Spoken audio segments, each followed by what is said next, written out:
Welcome back to our channel. In today's video, we are going to show you how to group data here in Looker Studio.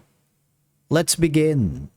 Grouping data in Looker Studio, or formerly known as Google Data Studio, allows you to organize and summarize information effectively, making it easier to analyze and visualize key insights.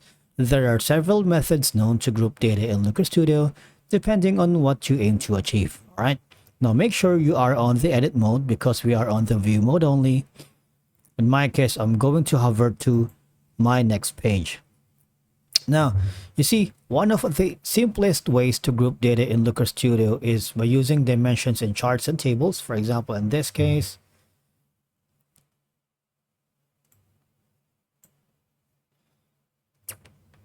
see, you can add a data here on this side.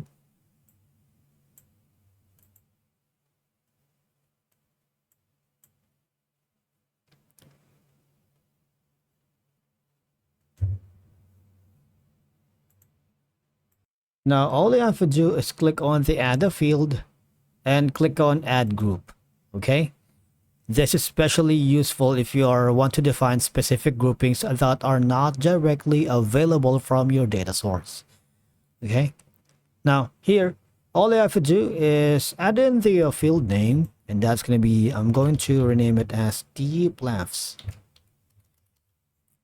You can put in a new field ID, but I'll leave it as the default, and you can select field to group by, for example, recorded count. And of course, you can put in the group name if you wanted. You can put in the exclude and include.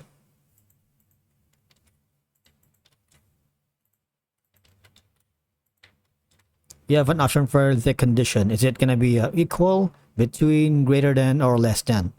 Okay, so it's all up to your discretion. But the idea is just go here and add a field, and you can sort all the datas here. You can also put in the group remaining values as a new group if you wanted. For example, this one, and basically click on add a group. Okay, click that, but you should make an amount here or a value. All right, so lower 20, that's going to be a 30. Once you're done with that, all you have to do is click on save. And by doing this, it will allow you to condense large data sets into manageable categories right here, making it easy to identify patterns and outliers. For example, here you can categorize all those are performing well if you have more data to work with. Okay, that's it for today's video. Thank you so much for watching. We will see you in the next video.